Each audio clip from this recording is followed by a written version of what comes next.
Hey guys, it's Cass the Accurate Gamer, and today I am back playing Unmemory.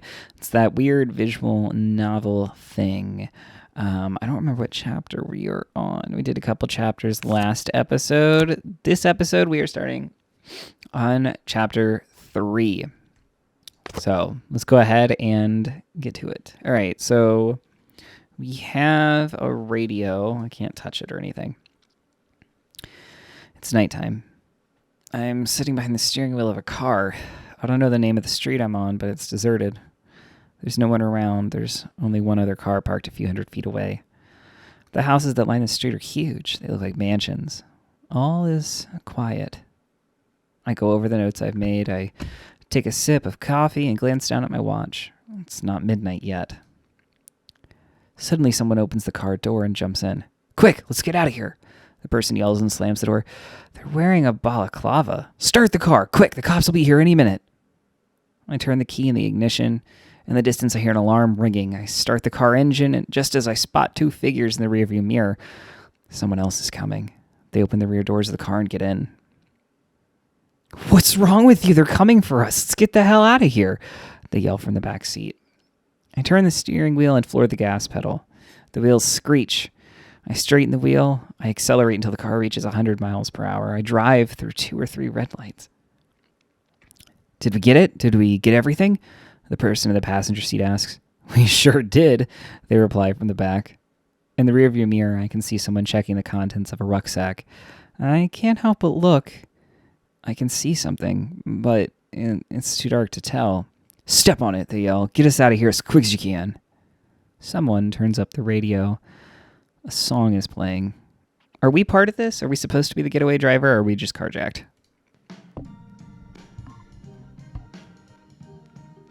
Let's go back up. Let's see. I have a coaster with a telephone number and some notes written on what seems to be... Oh, okay, so we're filling in blanks.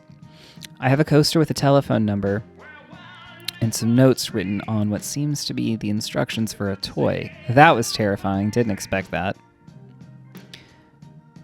Shining. I think they're diamonds. Oh, I can see something shining. I think they're diamonds or some type of jewel. The music brings back some memories. They're dressed in all black, but each one has each of the balaclavas they're wearing is a different color. And one of them is cuddling a teddy bear. Oh! Why can't I touch that? Why does it make that noise when I touch it? Let's see. Pay a whole lot of money to see Samaros' face when he finds out he's been robbed, one of them shrieks. Wait a minute, just a minute, one of them interrupts. Did we forget one thing? We forgot to leave a signature at the scene. No one replies. They don't say a word. Suddenly, they all laugh. I look in the rearview mirror again. They've taken off their balaclavas. They're all girls, the 3 of them. Oops, my bad. Let's see what we have here. The Fang. Filibus instructions. If we're not here by 12H, go to Skags. I don't know what that says. Barcelona. The Shags philosophy of the world.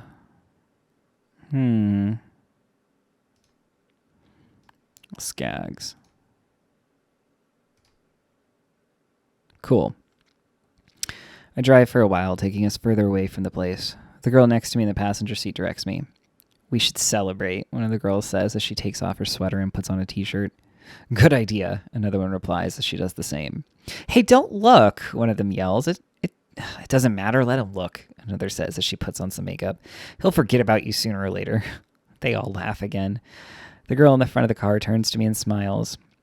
Welcome, she says. You're one of us now. The rest of the journey, we listen to the radio in silence. We finally reach what seems to be the city center.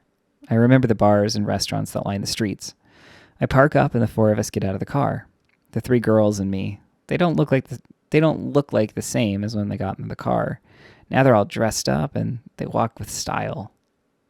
We walk for a few blocks until we reach a doorway. I don't understand why we're stopping. There doesn't seem to be anything here, but I'm wrong. There's a secret bar. It's a pipe smokers club on the first floor, and they never let you in. It seems to be a pretty exclusive place. It doesn't have an official name, but everyone refers to it as the Pippa Club. The best jazz joint in town. Make call, let's stay, have party, my A, love, blast it, me.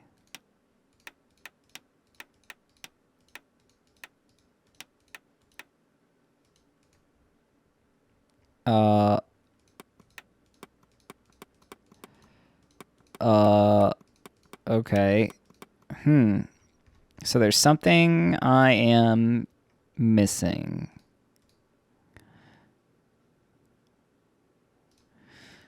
I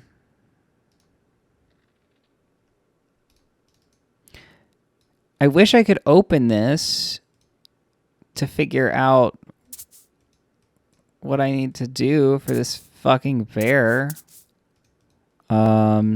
Let's make no. Let's have a party day. I don't know. I'm going to use a hint.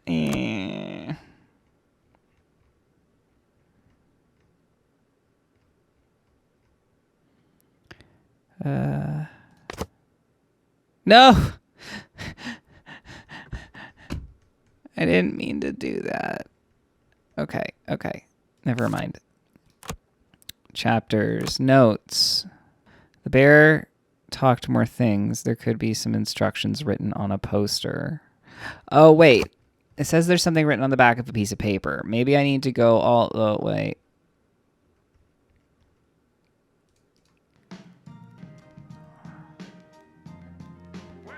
Oh, okay. Right.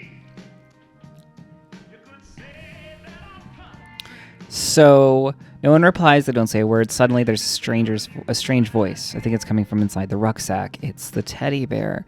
It says something that I can't make out, but I remember that you have to ring the bell. Okay. There's shit written here. Coil. We saw that name before, I think. Press here for 5 seconds to turn on, and then the LEDs will happen.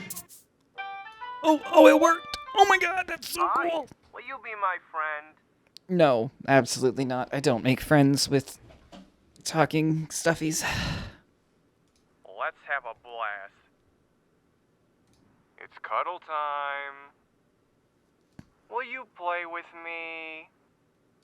Let's be friends forever. So let's have a blast.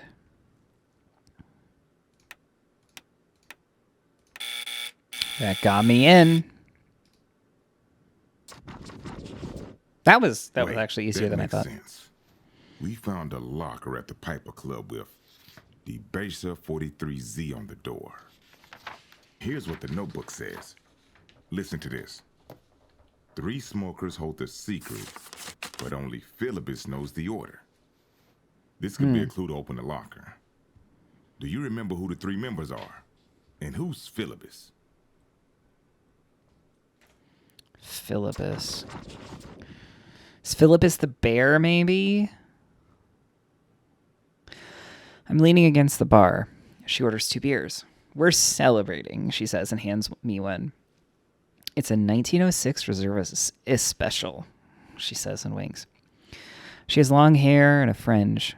Oh, so that would be Jamie, right? She's wearing glasses. Or maybe it's not. It doesn't say that she has dark hair. Anyway, she's wearing glasses, a white strap top, and jeans. She has an extraordinary smile, and her gaze is simply captivating. She reminds me of Diane. I haven't seen her friends for a while, the ones from the car. Where are your friends? I ask her. She doesn't hear me. The music's playing full blast. She leans toward me so she can hear me better. Where are your friends? I ask again. Around, she replies and raises her beer to toast. We both take a sip. It tastes great. I was dying for a drink. Do you like the music? She asks. That is a weird logo. There's a band playing on stage. There's 4 of them. Piano, drums, bass, and guitar. The song they're playing is upbeat and lively. This is quite an unusual place. The floor is wooden and the walls are decorated with green wallpaper. All the different rooms remind me of a house where everyone's sitting around coffee tables, chatting and drinking. The band's playing in the biggest room. There's not much space, but everyone's got up from their seats and is dancing at the foot of the stage. Diane loved this place, she says. You knew Diane? I asked her. Yeah, we were cousins. We grew up together. We were inseparable when we were small. It was her who came to the city to study. Then we saw each other at Christmas 2 years ago, and I told her all about it. I blew her mind with the whole underground art scene here, so she moved here to live with me and Debbie, she tells me. Art scene? But now you're into white-collar crime, right? She laughs. Crime is also a form of art. She replies and takes a long swig of her beer. We don't do it for the money, by the way. The music gets louder and she moves closer to me. I can tell she wants to dance, but I don't move. She inches closer. When they started out, the Killer Kittens was a group of cultural jammers. The Killer Kittens was a group of culture jammers ready to use art to protest against great powers, she says as she moves her shoulders to the beat of the music. Okay, I say, but tonight you broke into a house and stole a load of... Shh! She places an index finger on my lips and stops me mid-sentence. We shouldn't talk about that here, she says and winks. Then she moves even closer to me and whispers, think about it. All we did was take advantage of one corrupt tycoon cheating on his wife to drop by his house and bag ourselves some goodies. I can barely make out her words. The band is going for it. And now there's another musician on stage playing the saxophone. I remember that moment. It's magic. The 5 instruments playing all at once. The crowd going wild. The girl turns around and merges into the rest of the crowd as she dances. There's not much light in this place, just a few spotlights behind the stage and a disco ball, but I can see her perfectly. She shimmies and lifts her arms above her head. A guy takes her by the waist and she wraps her arms around his neck. She looks over at me and smiles. She beckons me with her hand. She wants me to go over. She moves away from the guy and walks away. I lose sight of her for a second, and then I see her again. She's looking over at me. She beckons me again and turns, disappearing into the crowd. I can just make her out among the dancing bodies as she opens the door and disappears behind it. The guy playing sax begins to play a sublime muted solo. I can remember it so clearly. I leave my beer on the table and go after her. All right, so we has information. We need to go back here and turn this on again. Only Philibus knows the order. This is not a 6? What does that mean? Oh, phone number 843-72468. Mars, Venus, Saturn. Cold gun, the cask of something. Cold gin.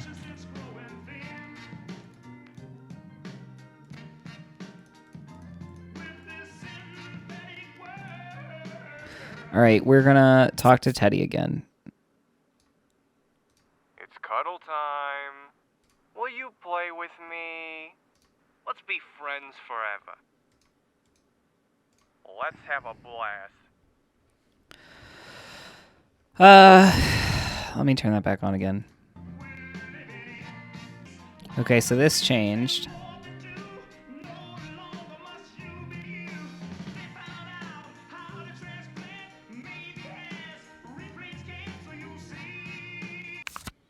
I'm so dumb.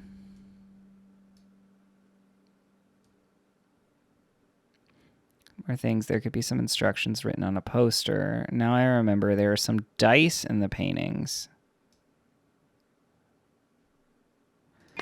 What fucking paintings? What paintings are we talking about?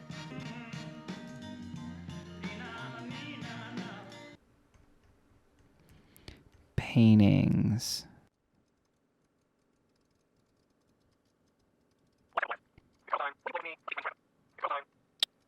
Don't understand.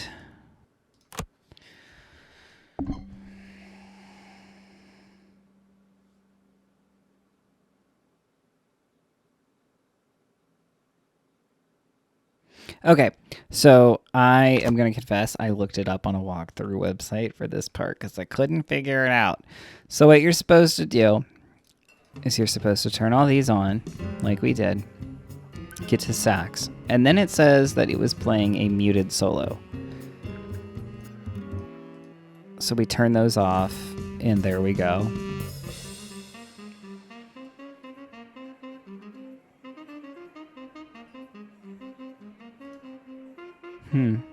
Adam Nathaniel Yock? I don't know. We're in another room now, on a sofa. There's no one else here. I can hear the music in the background. She lights a cigarette and lifts her chin slightly to release the smoke from her mouth. She's looking at something. I follow her gaze. There are all the smoking pipes you could ever imagine, plus books, lighters, and other curious items for smokers in a display cabinet. On the other side of the room is a row of lockers. We always used to come here, she tells me. Well, as you know, Diane played the drums in a band. Back then, she had a thing with the bassist. They came here to play one night. After the gig, Diane ended up drinking with a group of people. There was a girl among them who couldn't take her eyes off of Diane. The girl was blonde and sexy. She didn't wait long before approaching Diane. They hit it off right away. They were laughing, dancing, just having fun, she says. She's glowing as she tells me the story. She takes a sip of beer and goes on.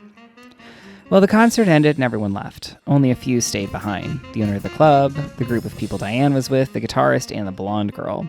They decided to shoot dice. They were all pretty drunk by then, and they began to raise the stakes. Soon enough, everyone had lost, and it was just Diane and the girl left playing. The girl said if she lost, she'd give Diane her red convertible and placed her keys on the table before them. Diane didn't know what to bet. Taking advantage of her moment of doubt, the girl proposed that she bet her boyfriend. They'd been drinking all night, so Diane laughed, and finally she accepted. Everyone was glued to the game. They were all rooting for Diane. You know, she had that special something that everyone just loved. She gets up and walks over to the jukebox. She slips a coin into the slot and presses a button. But the song doesn't play. Damn it, she says angrily. I can't get it to play. She gives up and returns to the sofa. She's really pretty, I think. She looks like Diane. So, what happened? I asked her. She lost, she says and giggles. Diane had to give up her boyfriend to the girl, but the guy was such a creep. Such a creep that he didn't even try to hide his delight that Diane had lost and he could leave with the blonde girl. He got up in front of everyone, walked over to her, took her by the waist, and kissed her. But then, you'll never guess what happened. The girl pushed him away and, looking Diane right in the eye, announced, "It's not him I want. It's you." Diane always told me it was her eyes that did it. And that's how the love story against all odds between Diane and that girl started. It was Debbie, wasn't it? I asked. You got it, she replies. They were together for 2 years. They were crazy about each other, and what a formidable pair they were. Until you came onto the scene, she says, lowering her eyes. What do you mean? I ask. A guy tries to turn on the jukebox. After a few times, he manages to get it going. Apparently, giving a brisk tap right after pressing the button seems to work. I get up to go try. Okay, so before we do the jukebox, okay, before we try that jukebox again, we are going to go way the fuck back up here. I think we need to turn on this music again. We're gonna go way down here. So that dice is in the Adam Nathaniel Yock painting. Okay, so when we're talking about the pictures from earlier, there are 3 pictures hanging on the wall of old men dressed in elegant clothes. They're the first ever members, she tells me. Without them, this place wouldn't exist. And Adam... I guess it's not that one because I can't see the 6 technically. When she was talking about Diane and Debbie, what they would do, we now know that Diane and Debbie would shoot dice with the owner. Have you ever played? I shake my head. She continues. Okay, so we are going to... Oh, I need to get out of this. Okay, great. I'm so sick of hearing those songs. All right. So after we put the coin in and press the button, we need to hit it. So I am going to say coin, button, hit it. Oh, so smart. Now what? Oh, cool. Neat. Cool. So maybe this will reveal other things.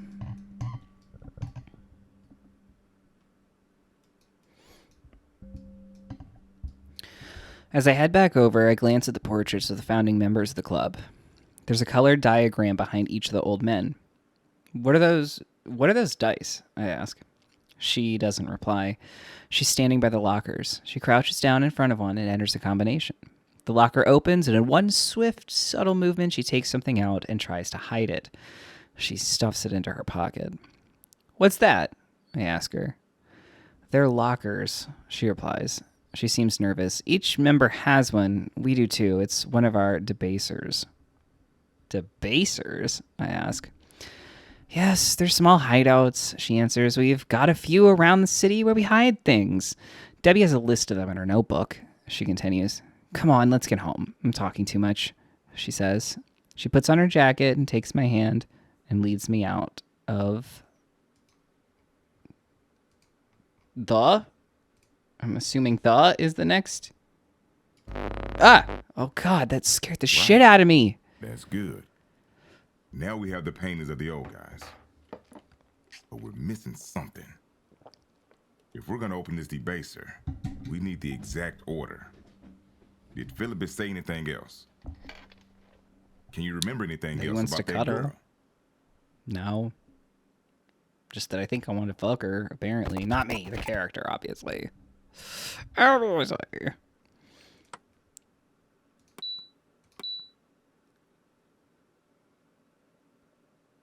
Ooh, okay. So, hold on. Let's go to the teddy bear. Let's go back to doing this shit.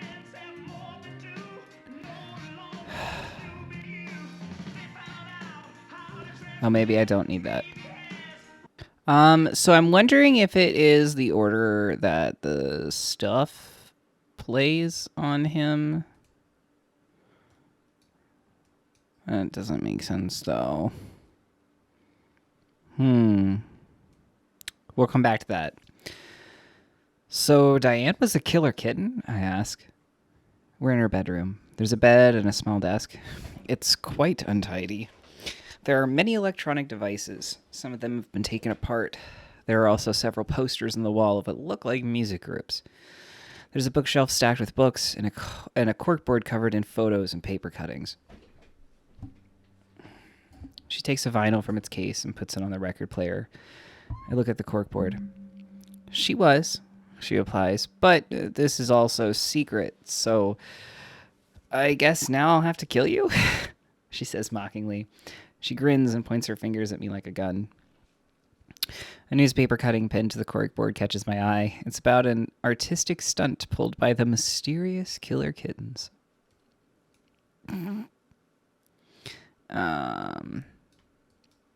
It was Debbie's idea never to reveal our true identities, she continues. This way, people could imagine all sorts of theories about the members of the group. It was fun. She's taking off her pants. I look at her long legs and pink underwear with a picture of Hello Kitty.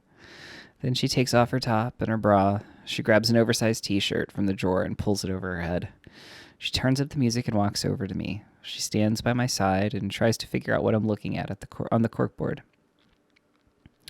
We gained a certain degree of recognition. I'm not saying we were famous or anything, but we did make a few headlines until what happened to Debbie. she says, stopping mid-sentence. She says, stopping mid-sentence. She takes off her glasses and stares into my eyes. She looks so much like Diane. I'm absorbed in her lips. I struggle to focus on what she's saying. And then we decided to leave the bad girl act behind. Now you could say we're elegant villainesses. Well, this is weird. 7 seconds. Okay, so we need to go up. Let's go up and do that real quick before we continue.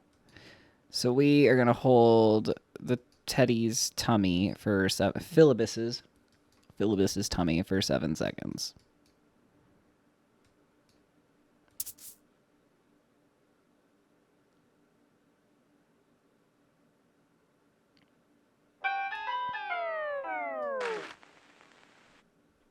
Okay. Do this in order at the Piper Club. The first dice is blue, and it belongs to... Okay, so the first dice is blue, and it belongs to... dice behind the other atom. Last but not least is the red dice.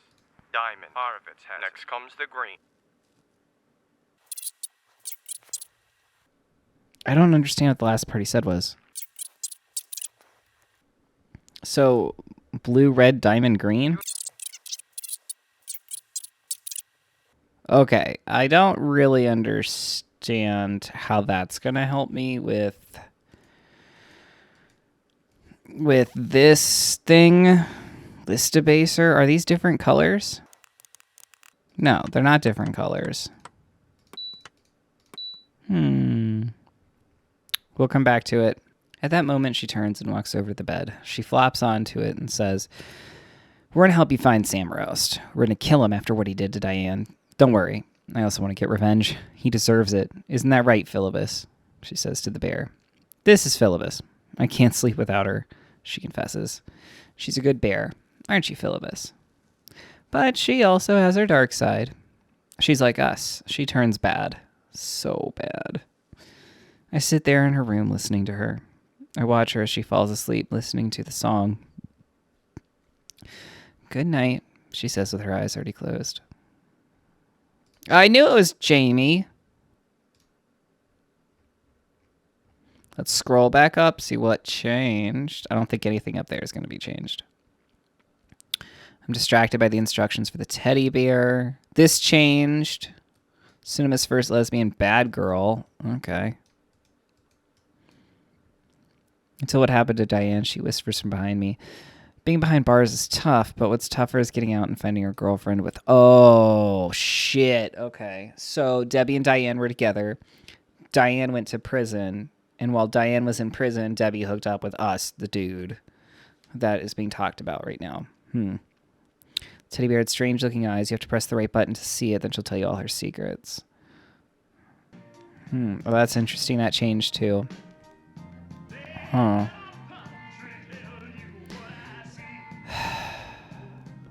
So... Oh, so Diamond is green. So Diamond is 4. Diamond's 4.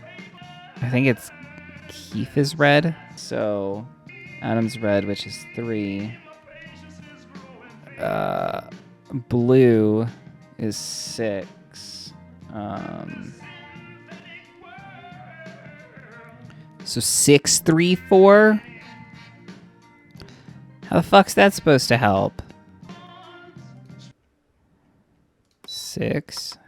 There are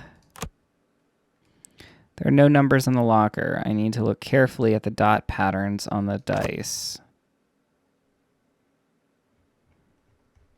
I need to look carefully at the dot patterns on the dice. Oh, wait. Stop playing that. I'm so sick of that song. Okay. So I think it's actually...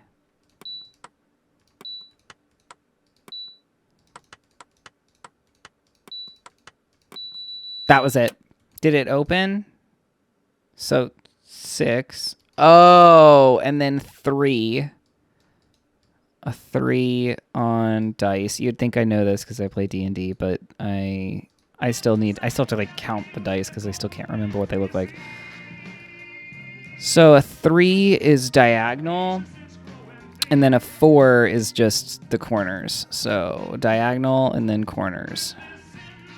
I wish there was a way to get rid of the song without having to go all the way up and down. So diagonal.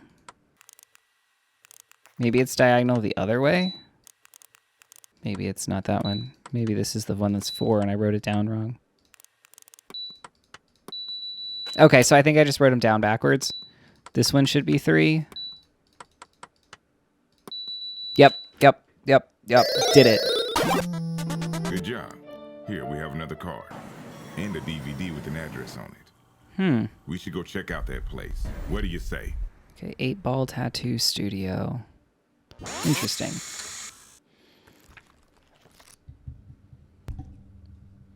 Fact 23. I did it. I think this is a different person. His girlfriend turned up dead one day. Found her at home, sprawled across the sofa. Place was a mess. Things had been broken, looked violent. I tell her. I'm sitting on a bed, not wearing a shirt. I can see all my tattoos in the mirror. She listens to me as she opens the cabinet and takes out the supplies she'll need. Cops found Coily a few hours later. Fishermen had come across him walking on the beach, completely naked save for a blanket. Couldn't remember a single thing. Despite there being no evidence against him, he immediately became the main suspect. He was admitted to the hospital where he was put through all kinds of tests to make him remember, but nothing worked. He swore that he didn't kill her and that he'd find whoever did, yet he was the only suspect. He was helpless. He had this rare type A amnesia where he couldn't form new memories. He'd had it for 3 years. He once pleaded with me to help him remember. Said he wanted to die, I say as I handed her a piece of paper. Written on it's what I want for the tattoo. Written on it's what I want the tattoo to say. She looks at it. Without looking up, she asks me where I want it. Here, I say as I point to my chest. She tells me to lie down. I watch her load the needle and connect it to the machine. She tests it, puts on a pair of latex gloves. She sits down on a stool in front of me and adjusts it to the right height. Then she turns on the lamp, tells me to lift up my head. You can read something if you like, she says, pointing to a pile of magazines and comics. I know what comes next. The pain of the needle pricking my skin brings back a flood of memories. Always does. So, what's your story? She asks gently. Oh, okay. That was weird. It got frozen for like a second. I don't answer. I close my eyes for a few moments. Her hands are resting on my back. She connects the compressor. The motor makes a buzzing noise.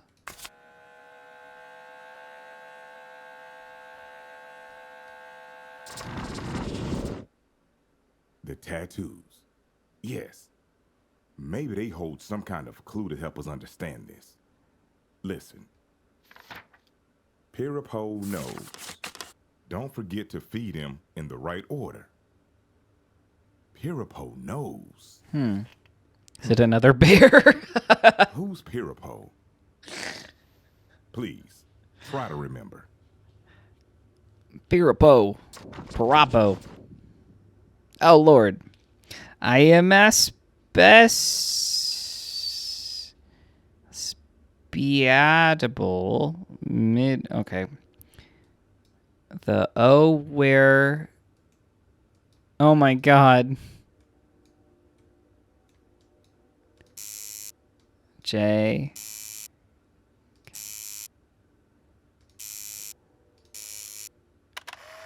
Okay.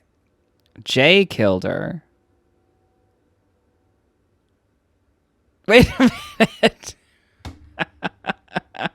Isn't there a movie like this where the guy can't remember anything and he just has like a bunch of shit tattooed to him so he can remember it? Is this not the plot of that movie? Isn't this very similar to that movie? What's that movie called? Oh shit. I forgot what it's called. In editing, I'll put it here. I'm pretty sure this is very similar to that movie. Huh.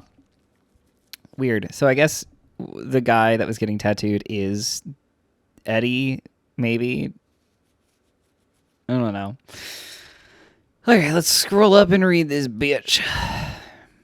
I remember a spacious room. There's a table in the middle, some chairs, and a tattered sofa. Thick curtains cover the windows. There are 4 girls sitting around the table. Their expressions are serious, as though they're worried about something. One of the girls, the one wearing the black shirt, gets up and opens a cupboard. There's a TV set inside. She turns it on, takes a DVD out of a box, and inserts it.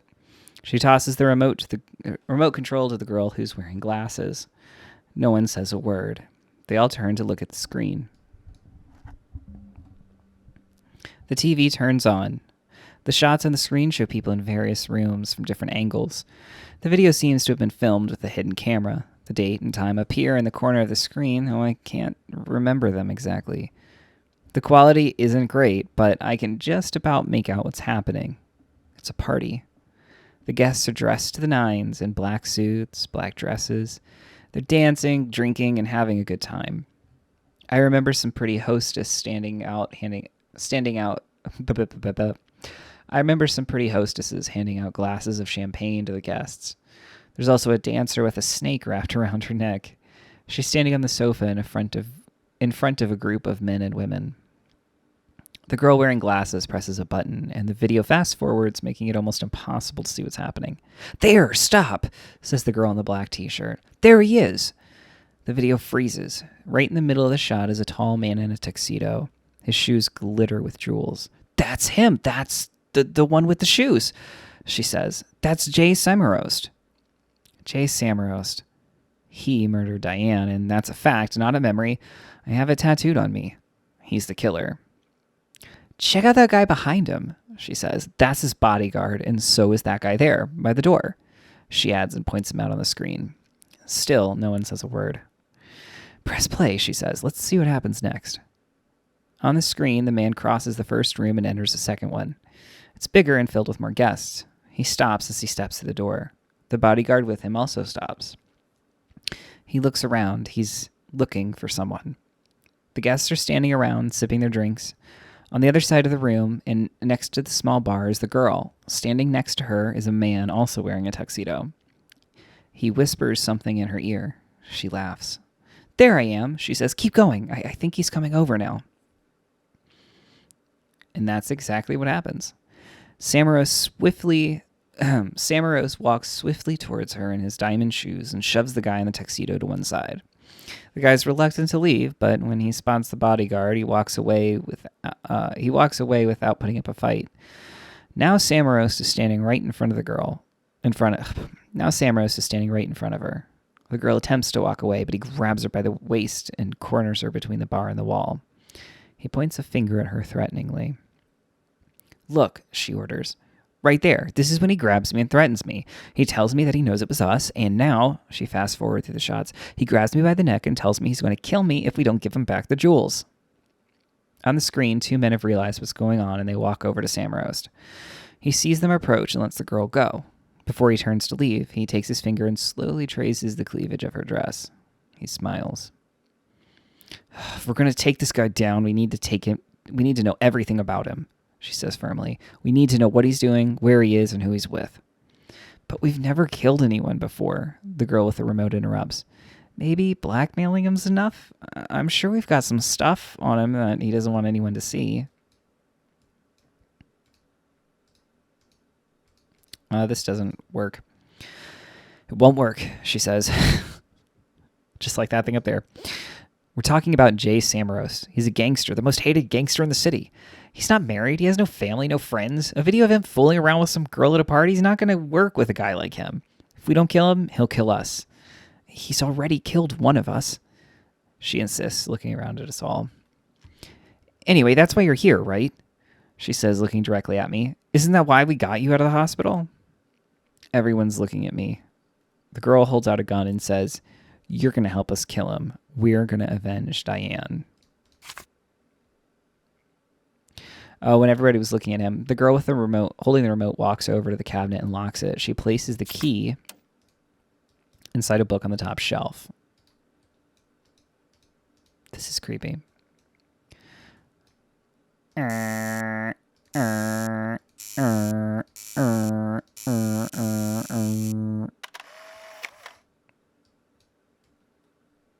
Oh, little rabbit. Huh. The taxi driver has a sour look on his face when we pay him for the fare. We get out of the cab and walk around to the back of the establishment to the back door. We ring the bell. A girl opens the door. She has Asian features and a tattoo on her arm. She introduces her to me as the best tattoo artist in the world. I brought some videos with me from the other day, she says as we walk down the hallway. Okay, I'll put them with the rest, the girl with the tattoo replies. We walk past a storage room and a kitchen before reaching a small room. There's a parrot sitting on a perch. It says something as we walk in. Hello, dear, the girl with the tattoo says affectionately to the parrot. Hi, Piropo, she exclaims as she reaches out to pet him. Oh, he's a parrot. He moves away nervously. So, are you going to tell me where you found such a good-looking guy? The girl with the tattoo asks, looking at me. He's a friend. He's helping us, she says. So, we finally have a guy in the group, the tattoo artist says as she turns on a lamp. Take off your shirt. Sit on the bed, please. I do as she says. She puts on some music and gets everything ready. I can see all my tattoos in the mirror. And what are we writing in your diary today? She asks sarcastically. Be nice, she says. He was Diane's boyfriend. Really?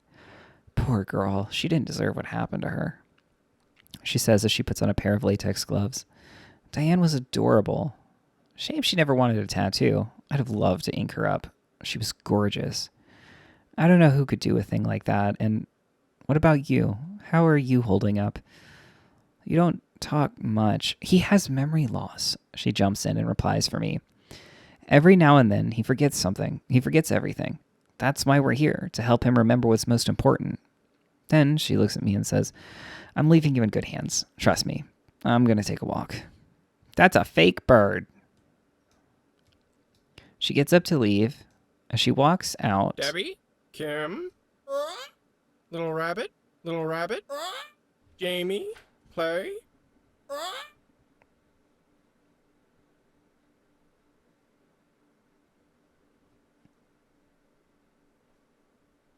Okay, I had to write that down, sorry. As she walks out, the parrot says something, which is what he just said. Now we're going to ink all this shit up. I'm not a huge fan of this mechanic. I don't quite understand. It just seems out of place with how kind of in-depth everything else is. We're sitting around a table. We need a plan to kill Jay. The blonde girl has a map. She moves the beers to one side and spreads it out across the table. She brings over the desk lamp. The details of the map sharpen under its light. She has some toy figures from the display. Cabinet. She uses them to mark places on the map.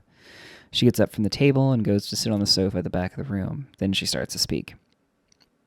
Every Friday, Jay Samaros goes for dinner at Belmondo, she says. It could be a good spot. We could surprise him just before he goes inside, but perhaps there'd be too many witnesses. And there is the problem of his bodyguards. It's true that those thugs always go with him, so we maybe better rule out this option. The rest of us are listening to her plan. Aside from me and the blonde girl, there are 3 other girls. One is tall with tattoos, another is very pretty but never says a word, and the third girl has brown hair and glasses. Search and avenge. The tall girl speaks up. We can rule out his house, too. After we broke in, they've upgraded the security system and bought 6 more dogs. It's practically impenetrable. There's always a way, but it's too dangerous. Perhaps we could find a bar, convince him to meet us there, and poison his drink? In a crowded place, no one would suspect poison. The girl who doesn't speak takes out a notebook from her pocket. She writes something down, rips out the pages, and gives them to the blonde girl.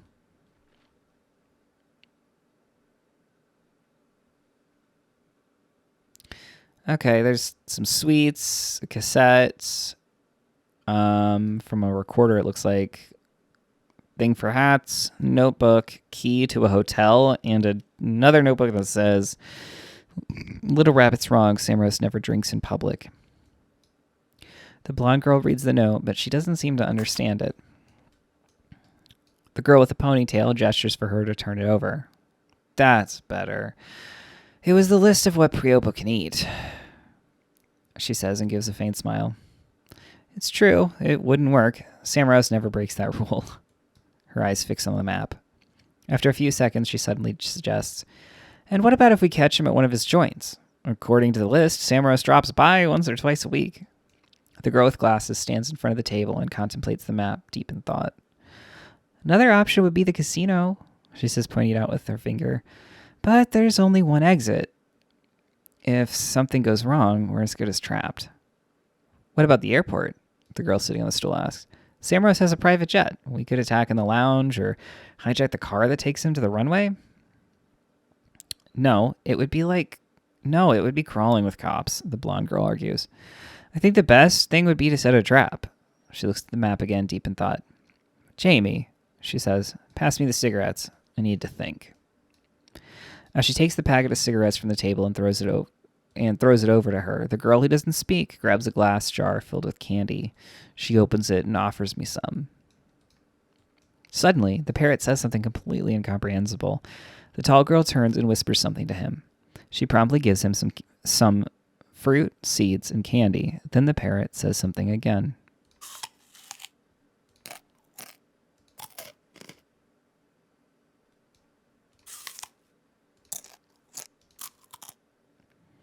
Okay, so it's fruits first.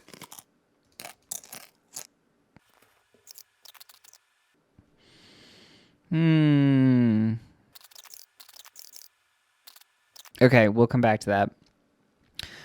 The girl who doesn't speak and the one on the stool both smile. The girl with brown hair opens another bottle of beer. The blonde one takes a drag of her cigarette and says, "We'll do it at Doolittle's Hotel." She points it out on the map. "This Thursday at midnight." She gives everyone a color and a task. I try to remember everything, but I first need to figure out who's who. Debbie wears glasses. Is blonde, is tall. Oh, okay. So Debbie is blonde and smokes. Little Rabbit is tall and has tattoos. Jamie is the one with brown hair. Wears glasses and has a ponytail. Kim doesn't speak. Oh, shit. Doesn't speak and drinks beer.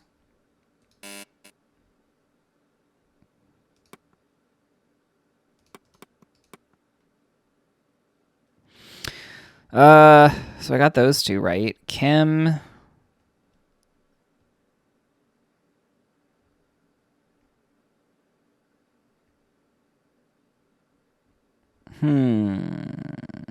Jamie is the girl with brown hair and beer.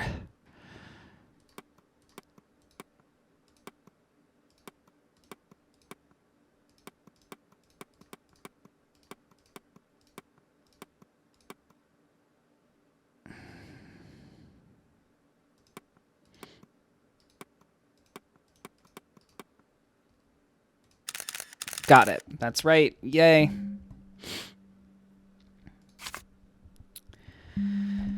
Yes, I think that's right. Debbie looks over at me and says, "You've got the good part.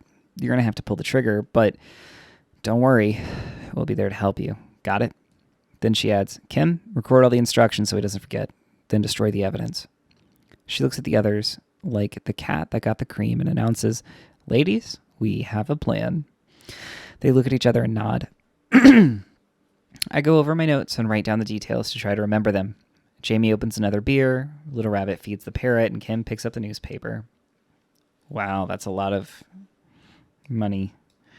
That's when I see it. At first, I don't believe my eyes. I immediately jump to my feet and snatch the newspaper out of her hands.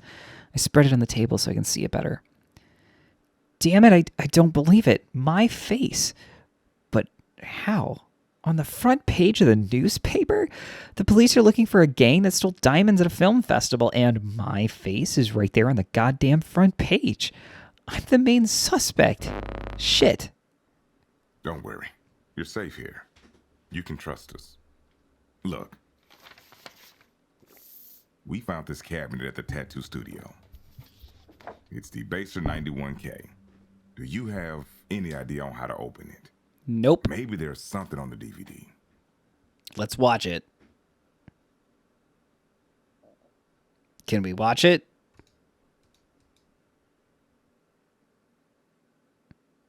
All right, there we go. So,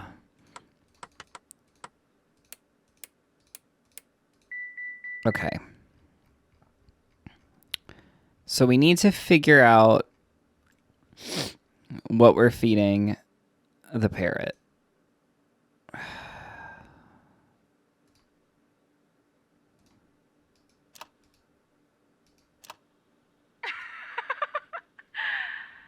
Oh, if you're listening to this, you've got yourself a problem. A big one. This is not a bribe. You brought this on yourself, sweetie. You were curious about the wild side. Oh, and you came along for the ride. We're glad you did, but you should know, we got it all on tape. She sounds like Moxie from You Borderlands. never know who you'll meet in a dark room. No, honey, you're not the only one to regret the night before and to threaten us. But if you were brave enough to take off your pants, you must now accept the whole world knowing the truth about your male member. So, if you'd rather they didn't, play nicely, dear, and leave us alone. Kisses for you from the killer kittens. All right, interesting. Oh! Feed Priopo 3 times. Don't give him more than 2 things in each batch. Whenever you can, start with fruit and finish with candy. So, fruit, candy. No, come back. I'm not done reading it. Never give him seeds in the second batch. Okay. So, the first batch should be fruit, seeds, candy. The second batch should be fruit and candy. Can I give him candy again? Oh, shit, I did it wrong. Fruit, seeds, candy. Fruit, candy. And now what? You literally said not to give him seeds in the second batch.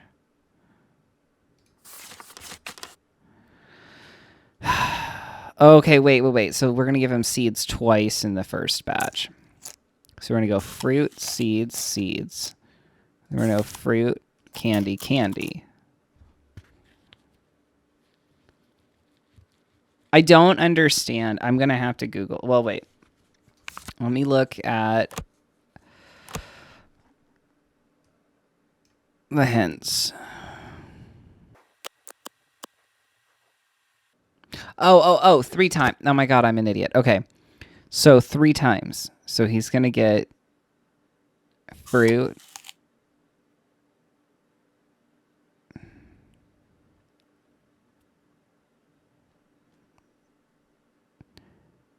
seeds,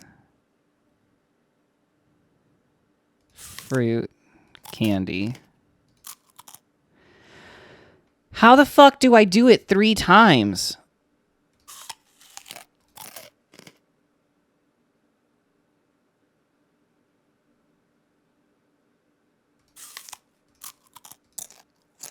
I don't understand this one. I have to look it up.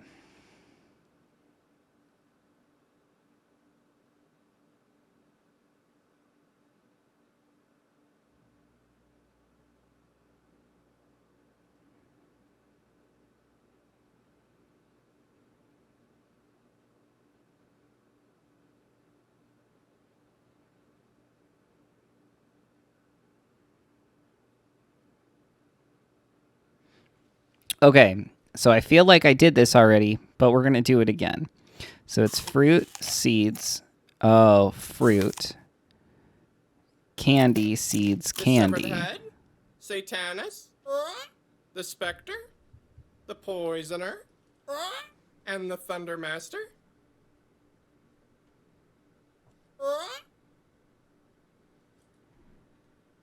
The severed head, Satanus, the Spectre, the Poisoner, And the Thunder Master? Okay, wrote that down. Cool. What does that mean? What does that mean? I don't know what that means.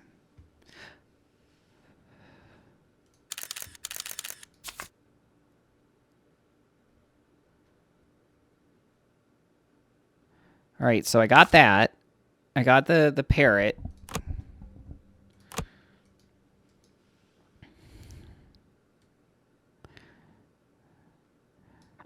On the video, I see a point moving. It's drawing to... What fucking video? What video? What video?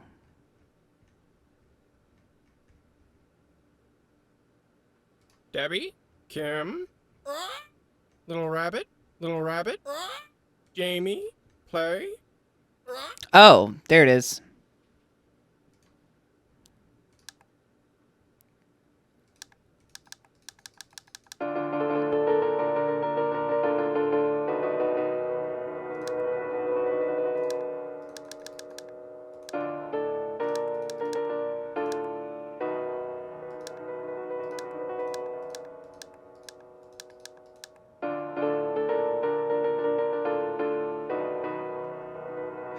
Oh, wait.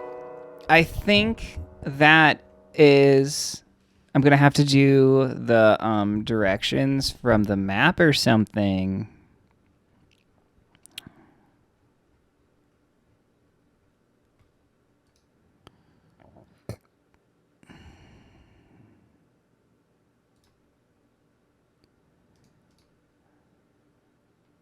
What?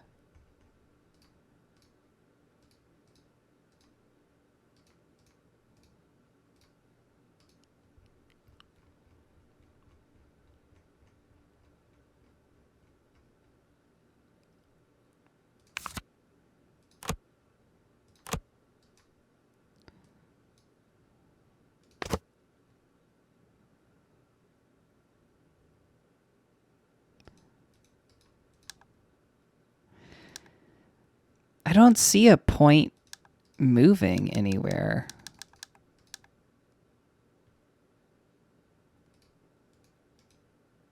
Does anybody else not see a point moving anywhere?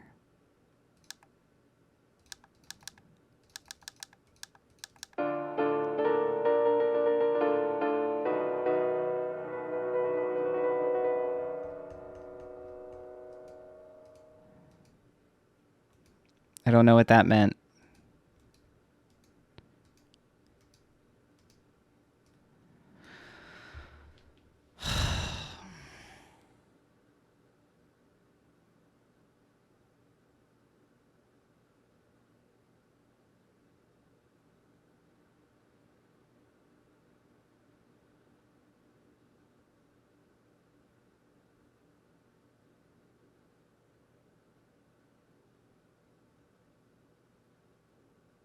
Oh, okay.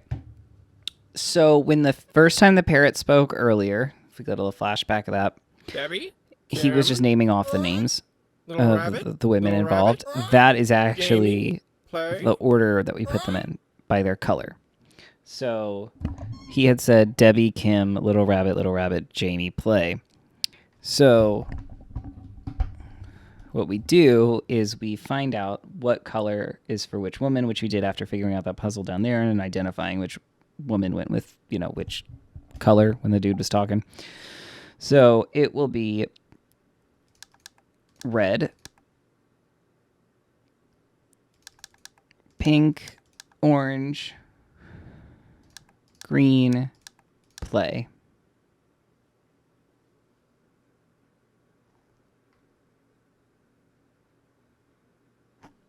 Oops. Nope.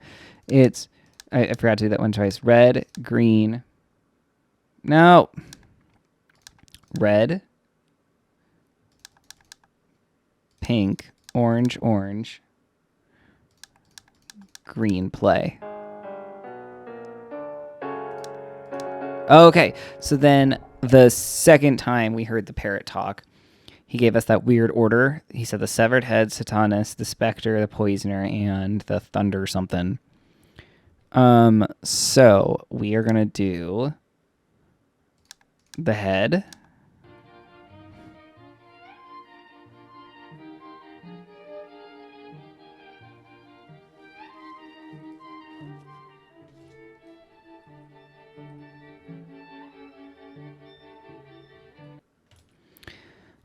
Okay, the head, the devil,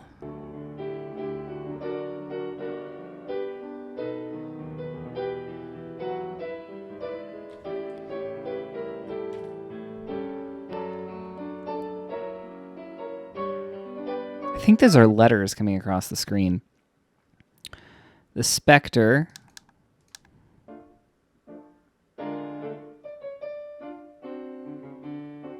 S. Okay, yeah.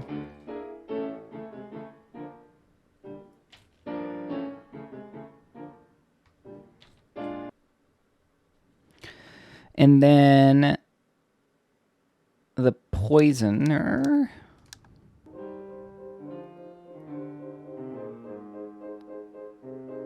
E.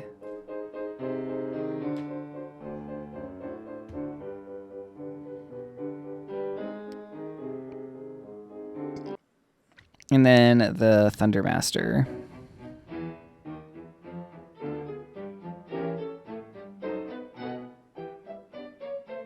Also E?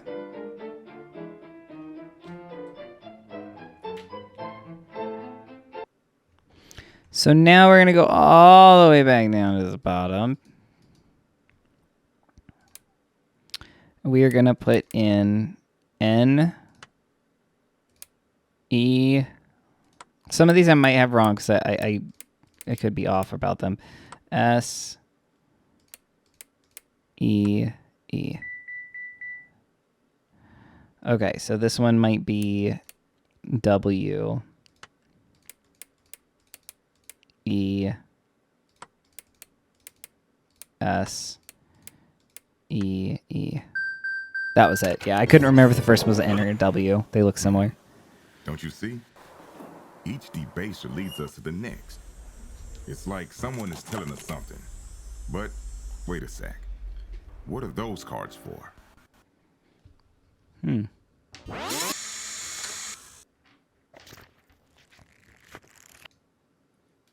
lie. Okay, so I think that's where we are going to end it for episode 2 of Unmemory. If you like that, be sure to like, comment, subscribe, share, follow me at the links below. Come back on Tuesday, Wednesday, Thursday for short videos, and Saturday/Sunday for long form or episodic ventures. See you next time. Bye.